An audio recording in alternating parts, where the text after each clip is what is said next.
അമൃതവേണി ലൈസ് kit presents daily news പ്രഭാത വാർത്തകൾ powered by Pulimoottil silks KSFE in association with Joy Alukkas. ഇത്തവണ ഫസ്റ്റ് അടിക്കില്ലേ നമ്മള്?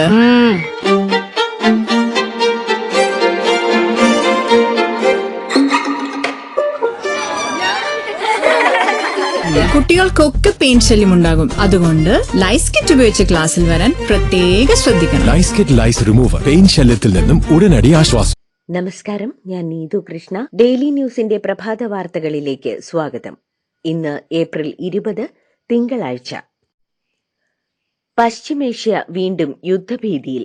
ഹോർമൂസ് കടലിടുക്ക് കടക്കാൻ ശ്രമിച്ച ഇറാന്റെ ചരക്കുകപ്പൽ എൻജിൻ റൂം തകർത്ത് അമേരിക്കൻ സൈന്യം പിടിച്ചെടുത്തു. വെടിനിർത്തൽ കരാർ ലംഘിച്ച അമേരിക്കയ്ക്ക് ശക്തമായ തിരിച്ചടി നൽകുമെന്ന് പ്രഖ്യാപിച്ച ഇറാൻ യുദ്ധത്തിന് സജ്ജമാണെന്നും സമാധാന ചർച്ചകളിൽ നിന്ന് പിന്മാറുന്നതായും പ്രഖ്യാപിച്ചു. അതേസമയം ഹോർമൂസ് കടലിടുക്കിൽ കർശന നിയന്ത്രണം ഏർപ്പെടുത്താൻ ഇറാൻ നിയമനിർമ്മാണത്തിനൊരുങ്ങുകയാണെന്നും റിപ്പോർട്ടുകളുണ്ട്. ഇതിനായി ഇറാൻ പാർലമെന്റ് പ്രത്യേക ബിൽ തയ്യാറാക്കിയതായാണ് സൂചന. വനിതാ സംവരണ ബിൽ ലോക്സഭയിൽ പരാജയപ്പെട്ടതിന് പിന്നാലെ പ്രധാനമന്ത്രി നരേന്ദ്രമോദി രാജ്യത്തോട് നടത്തിയ അഭിസംബോധനയ്ക്കെതിരെ പ്രതിഷേധം ശക്തമാക്കി പ്രതിപക്ഷം. നടപടി പെരുമാറ്റച്ചട്ട ലംഘനമെന്ന് കാട്ടി പ്രതിപക്ഷ പാർട്ടികൾ തെരഞ്ഞെടുപ്പ് കമ്മീഷന് പരാതി നൽകി. മോദിയുടേത് നേരത്തെ തയ്യാറാക്കിയ പ്രസംഗമായിരുന്നുവെന്നും നാടകത്തിന്റെ അവസാനമാണ് പ്രസംഗമെന്നും ആരോപിച്ച് പ്രധാനമന്ത്രിക്കെതിരെ CPIയുടെ P. സന്തോഷ് കുമാർ MPയാണ് തെരഞ്ഞെടുപ്പ് കമ്മീഷന് പരാതി നൽകിയത്. കോൺഗ്രസിൽ നിന്ന് അനിൽ അക്കരെയും പരാതി നൽകി. പ്രധാനമന്ത്രിയുടെ രാജ്യത്തെ അഭിസംബോധന ചെയ്തുകൊണ്ടുള്ള പ്രസംഗത്തിനെതിരെ തെരഞ്ഞെടുപ്പ് കമ്മീഷനിൽ CPM പരാതി നൽകിയെന്ന് ദേശീയ ജനറൽ സെക്രട്ടറി MA ബേബിയും വ്യക്തമാക്കി. പ്രധാനമന്ത്രി ദൂരദർശൻ ഉൾപ്പെടെയുള്ള ഔദ്യോഗിക മാധ്യമങ്ങളെ ഉപയോഗിച്ച് നടത്തിയത് രാഷ്ട്രീയ പ്രചരണമാണെന്ന് MA ബേബി പറഞ്ഞു. അതേസമയം പ്രതിപക്ഷത്തിനെതിരെ വനിതകളെ അണിനിരത്തി രാജ്യവ്യാപക പ്രതിഷേധത്തിനാണ് BJP ആഹ്വാനം ചെയ്തിരിക്കുന്നത്.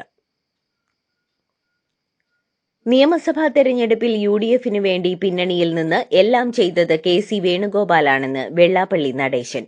അതുകൊണ്ട് തന്നെ മുഖ്യമന്ത്രിയാകാൻ KC വേണുഗോപാൽ അയോഗ്യനാണെന്ന് താൻ പറയില്ലെന്നും എന്നാൽ ആരാണ് യോഗ്യനെന്നും പറയില്ലെന്നും വെള്ളാപ്പള്ളി. VD സതീശൻ കൂടുതൽ പ്രവർത്തിച്ചത് ടെലിവിഷനിലാണെന്നും വെള്ളാപ്പള്ളി പറഞ്ഞു.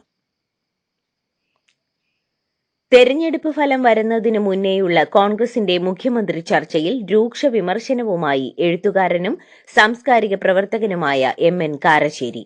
കോൺഗ്രസ് നേതാക്കൾ കുറച്ചുകൂടി മര്യാദ കാണിക്കണമെന്നും ജനാധിപത്യത്തോടും ബഹുജനങ്ങളോടും കുറച്ചുകൂടി വിനയം കാണിക്കണമെന്നും അദ്ദേഹം പറഞ്ഞു.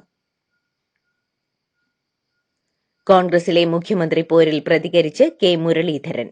ടേം വ്യവസ്ഥയൊന്നുമില്ലെന്നും തെരഞ്ഞെടുക്കുന്നയാൾ 5 വർഷം മുഖ്യമന്ത്രിയാകുമെന്നും K. മുരളീധരൻ പറഞ്ഞു. സുധാകരന്റെ പരസ്യ പ്രതികരണം മുരളീധരൻ തള്ളുകയും ചെയ്തു. CPM വിട്ട എല്ലാ നേതാക്കളുമായും ചർച്ച നടത്തുമെന്ന് PV അൻവർ. പിണറായിയുടെ നേതൃത്വത്തിൽ ഇവർക്കെതിരെ ആക്രമണമുണ്ടാകാൻ സാധ്യതയുണ്ട്. ഇവരുടെ കൂട്ടായ്മ ഉണ്ടാക്കാൻ ശ്രമിക്കും. അതിന്റെ രൂപം UDF നേതൃത്വവുമായി ചർച്ച ചെയ്ത ശേഷം തീരുമാനിക്കുമെന്നും അദ്ദേഹം പറഞ്ഞു. സംസ്ഥാനത്ത് ഏപ്രിൽ 22 വരെ ഒറ്റപ്പെട്ട ഇടങ്ങളിൽ ഇടിമിന്നലോട് കൂടിയ മഴയ്ക്ക് സാധ്യതയുണ്ടെന്ന് കേന്ദ്ര കാലാവസ്ഥാ വകുപ്പ്. കൊടും ചൂടിനിടെ ഇന്നലെ ഇടുക്കി, എറണാകുളം ജില്ലകളുടെ വിവിധ ഭാഗങ്ങളിൽ ശക്തമായ വേനൽ മഴ പെയ്തു. ശക്തമായ കാറ്റിനൊപ്പം എത്തിയ മഴയിൽ ആലുവയിലടക്കം ജില്ലയിൽ പലയിടത്തും മരങ്ങൾ കടപുഴകി. വയനാട് ടൗൺഷിപ്പിലെ വിള്ളൽ വിവാദം തിരിച്ചടിയാകുമോ എന്ന ആശങ്കയിൽ സർക്കാർ. വിള്ളലില്ല എന്ന മന്ത്രിയുടെ വാദം വീട്ടുടമ നൌഫൽ തള്ളിപ്പറഞ്ഞതോടെ പ്രതിപക്ഷവും സംഭവത്തെ രാഷ്ട്രീയ ആയുധമാക്കുകയാണ്. നൌഫലിന്റെ വീടിന്റെ ടെറസിൽ തുടർ പരിശോധനയ്ക്കായി വിള്ളലിനു ചുറ്റും വെള്ളം കെട്ടിനിർത്താൻ ഉണ്ടാക്കിയ സംവിധാനം പൊളിച്ചുമാറ്റി. ആദ്യഘട്ട വീടുകളിൽ 2ാം ഘട്ട കോൺക്രീറ്റ് നടത്താനുള്ള നടപടികളും ആരംഭിച്ചു. ടൗൺഷിപ്പ് വീടുകളിൽ വിള്ളൽ വന്നെന്ന ആരോപണത്തിൽ പ്രതികരിച്ച് CPIM വയനാട് ജില്ലാ സെക്രട്ടറി K. റഫീഖ്. കോൺഗ്രസിന്റെ ഭവന പദ്ധതി എവിടെയെത്തിയെന്ന് പറഞ്ഞിട്ട് മതി വിള്ളൽ പൊറാട്ട് നാടകമെന്നാണ് അദ്ദേഹത്തിന്റെ ഫേസ്ബുക്ക് പോസ്റ്റ്. മുണ്ടക്കൈ പുനരധിവാസ പദ്ധതിയിലെ വീടുകളിൽ വിള്ളൽ എന്ന പരാതിയിൽ രാഷ്ട്രീയത്തിന് മറുപടി പറയാനില്ലെന്നും പറയാനുള്ളത് സാങ്കേതിക കാര്യങ്ങൾ മാത്രമാണെന്നും ഊരാളുങ്കൽ CEO അരുൺ ബാബു ജോലി ചെയ്തു തീർക്കും മുൻപ് പ്രശ്നമാക്കി ഉയർത്തിക്കാട്ടി വിവാദമുണ്ടാക്കിയാൽ മറുപടി പറയാനില്ലെന്നാണ് അരുൺ ബാബുവിന്റെ വാദം.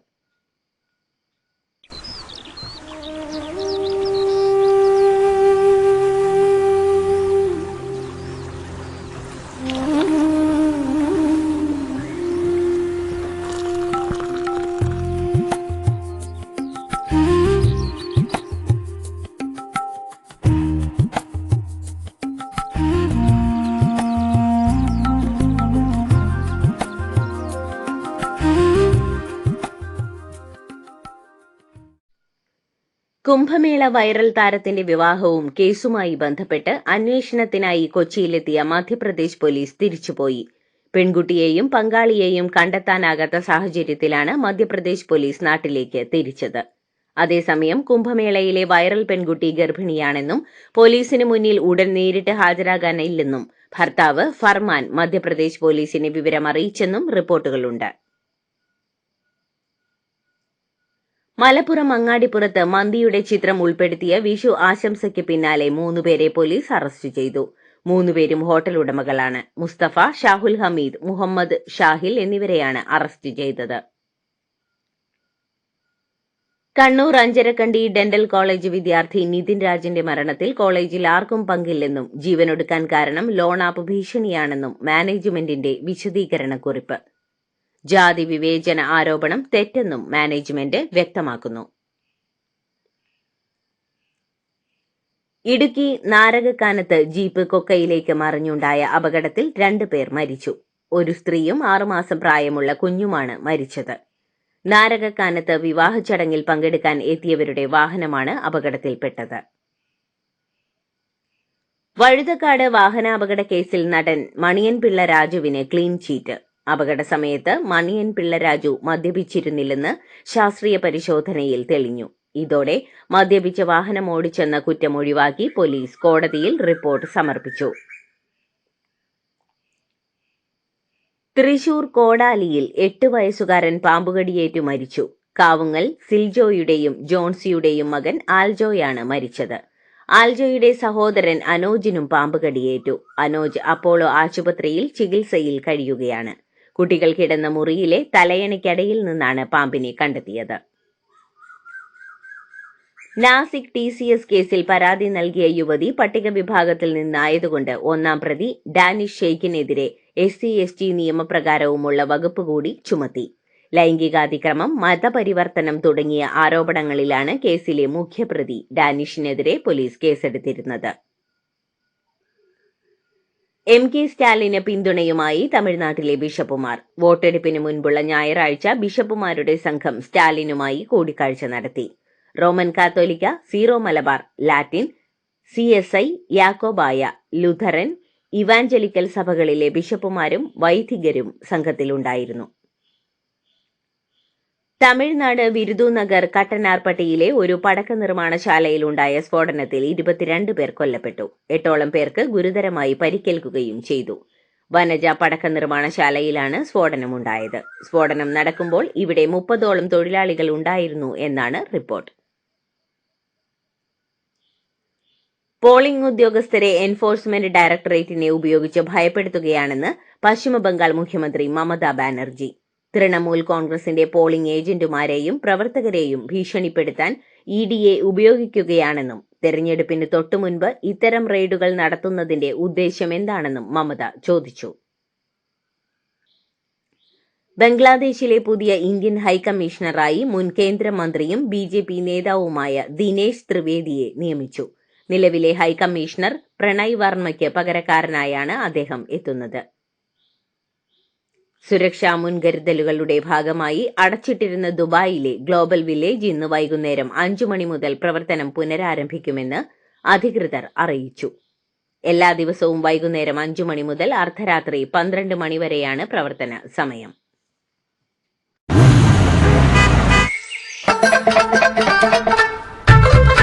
എല്ലാവർക്കും വന്നു ഡാൻഡ്രഫ്, എന്തു ചെയ്യും ചേട്ടാ?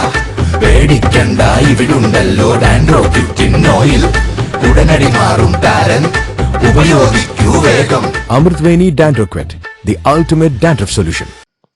ഹോർമൂസ് കടലിടുക്കിലെ സംഘർഷങ്ങൾക്കിടയിൽ കേരളത്തിന്റെ വിഴിഞ്ഞം അന്താരാഷ്ട്ര തുറമുഖം ലോകത്തിന്റെ ശ്രദ്ധാകേന്ദ്രമാകുന്നുവെന്ന് ശശി തരൂർ MP. നിലവിലെ ഭൌമരാഷ്ട്രീയ പ്രതിസന്ധികൾക്കിടയിലും വിഴിഞ്ഞം കൈവരിക്കുന്ന അഭൂതപൂർവമായ വളർച്ചയെക്കുറിച്ച് എക്സ് ഹാൻഡിലിലൂടെയാണ് അദ്ദേഹം വിശദീകരിച്ചത്. പശ്ചിമബംഗാൾ നിയമസഭാ തെരഞ്ഞെടുപ്പിന് ദിവസങ്ങൾ മാത്രം ബാക്കി നിൽക്കെ വോട്ടർമാരോട് നേരിട്ട അഭ്യർത്ഥനയുമായി പ്രധാനമന്ത്രി നരേന്ദ്രമോദി. ബംഗാളിൽ BJP സർക്കാർ രൂപീകരിച്ചാൽ ഡബിൾ എഞ്ചിൻ ഭരണം ഉറപ്പാക്കുമെന്നും കർഷകർക്ക് ഇതിന്റെ ഗുണം നേരിട്ട് ലഭിക്കുമെന്നും അദ്ദേഹം പറഞ്ഞു.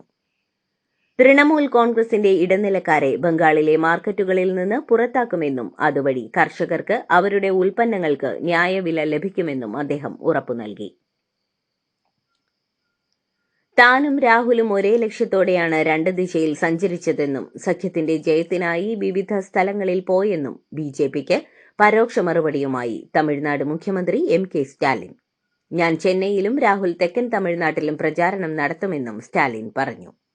DMK കോൺഗ്രസ് സഖ്യം തകരുന്നതായും രണ്ട് പാർട്ടികൾക്കും ഇടയിലെ ഭിന്നത പുറത്തുവന്നു കഴിഞ്ഞെന്നും കേന്ദ്രമന്ത്രി പീയൂഷ് ഗോയൽ വിമർശിച്ചിരുന്നു. ഇതിന് മറുപടിയുമായാണ് സ്റ്റാലിൻ രംഗത്തെത്തിയത്. ഇന്ത്യൻ കപ്പലുകൾക്ക് നേരെ ഹോർമൂസ് കടലിടുക്കിൽ ഉണ്ടായ വെടിവയ്പിൽ നാശനഷ്ടമുണ്ടായിട്ടില്ലെന്ന് വിവരം. IRGCയുടെ 2 ഗൺബോട്ടുകളാണ് വെടിയുതിർത്തതെന്ന് ഒരു കപ്പലിലെ ക്യാപ്റ്റൻ റിപ്പോർട്ട് ചെയ്തു. കപ്പലുകളുടെ ഗതി മാറ്റാനാണ് വെടിയുതിർത്തതെന്നാണ് ഇറാൻ മാധ്യമങ്ങളുടെ റിപ്പോർട്ടുകൾ. ചരിത്ര തീരുമാനവുമായി ബ്രിട്ടനിലെ ചർച്ച് ഇൻ വെയിൽസ്. സ്വവർഗ ദമ്പതികളുടെ വിവാഹത്തിന് പള്ളികളിൽ ഔദ്യോഗികമായി ആശീർവാദം നൽകുന്നതിനുള്ള ബില്ലിന് ഭൂരിപക്ഷത്തോടെ അംഗീകാരം നൽകി. അമേരിക്കയ്ക്കും ഇസ്രായേലിനും പുതിയ കൈപ്പേറിയ തോൽവികൾ ഉണ്ടാകുമെന്ന് ഇറാൻ പരമോന്നത നേതാവ് മുജ്തബ ഖമനേയി. ഇറാൻ സ്റ്റേറ്റ് TVയിലൂടെയാണ് മുജ്തബയുടെ പ്രസ്താവന. ഇറാനും അമേരിക്കയും തമ്മിലുള്ള 2ാം ഘട്ട ചർച്ചകൾ അനിശ്ചിതത്വത്തിൽ തുടരുന്നതിനിടെയാണ് പരമോന്നത നേതാവിന്റെ പ്രസ്താവന. അമേരിക്കയുടെ മഹത്തായ സഖ്യകക്ഷിയാണ് ഇസ്രായേൽ എന്ന് തെളിയിക്കപ്പെട്ടുവെന്ന് അമേരിക്കൻ പ്രസിഡന്റ് ഡൊണാൾഡ് ട്രംപ്. സംഘർഷങ്ങളുടെയും പോരാട്ടങ്ങളുടെയും സമയത്ത് തനിനിറം കാട്ടിയ മറ്റു പലരെയും പോലെയല്ല ഇസ്രായേൽ. ഇസ്രായേലിന് ശക്തമായി പോരാടാനും എങ്ങനെ വിജയിക്കാമെന്നറിയാമെന്നും ട്രംപ് ട്രൂത്ത് സോഷ്യലിൽ കുറിച്ചു. ഇറാനുമായുള്ള അടുത്തഘട്ട ചർച്ചകൾക്കായി US പ്രതിനിധികൾ പാകിസ്ഥാനിലെത്തുമെന്ന് പ്രസിഡന്റ് ഡൊണാൾഡ് ട്രംപ് സ്ഥിരീകരിച്ചു. കരാറിലെത്തിയില്ലെങ്കിൽ ഊർജ്ജ നിലയങ്ങൾ ഉൾപ്പെടെയുള്ളവ തകർക്കുമെന്ന് ഭീഷണി മുഴക്കിയ ട്രംപ് ഹോർമൂസ് കടലിടുക്കിൽ വെടിനിർത്തൽ ലംഘിച്ചത് ഇറാനാണെന്നും ആരോപിച്ചു. നാവിക ഉപരോധം നീക്കാതെ അമേരിക്കയുമായി ചർച്ചയില്ലെന്ന നിലപാടിൽ ഇറാൻ. തന്റെ പ്രതിനിധികൾ ഇറാനുമായുള്ള അടുത്തഘട്ട ചർച്ചയ്ക്കായി പാകിസ്ഥാനിലേക്ക് പോയെന്ന US പ്രസിഡന്റ് ഡൊണാൾഡ് ട്രംപിന്റെ പ്രഖ്യാപനത്തിന് പിന്നാലെയാണ് ഇറാനിലെ തസ്നീം ഏജൻസിയുടെ റിപ്പോർട്ട്. ചർച്ചയ്ക്ക് സംഘത്തെ അയക്കില്ലെന്ന നിലപാടിലാണ് ഇറാൻ. അതേസമയം മധ്യസ്ഥ ശ്രമവുമായി പാകിസ്ഥാൻ രംഗത്തെത്തി. US ഇസ്രയേൽ വ്യോമാക്രമണത്തിൽ കൊല്ലപ്പെട്ട ഇറാന്റെ മുൻ പരമോന്നത നേതാവ് ആയത്തുള്ള അലി ഖമേനിയുടെ മൃതദേഹം 51 ദിവസങ്ങൾ കഴിഞ്ഞിട്ടും സംസ്കരിച്ചിട്ടില്ല. സുരക്ഷാ ഭീഷണികളും പ്രതിഷേധ സാധ്യതയും കണക്കിലെടുത്താണ് നടപടി വൈകുന്നത്. IPLൽ ആദ്യ ജയം സ്വന്തമാക്കി കൊൽക്കത്ത നൈറ്റ് റൈഡേഴ്സ്. ഇന്നലെ നടന്ന ആദ്യ മത്സരത്തിൽ 4 വിക്കറ്റിനാണ് കൊൽക്കത്ത രാജസ്ഥാനെ കീഴടക്കിയത്.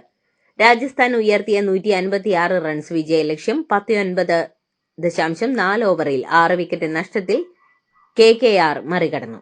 85-ന് 6 എന്ന നിലയിൽ തകർന്നടിഞ്ഞ കൊൽക്കത്തയെ റിങ്കു സിംഗ്, അനുകുൽ റോയ് 7ാം വിക്കറ്റ് കൂട്ടുകെട്ടാണ് ജയത്തിലെത്തിച്ചത്. ആദ്യ 3 കളികൾ ജയിച്ച രാജസ്ഥാന്റെ തുടർച്ചയായ 2ാം തോൽവിയാണിത്.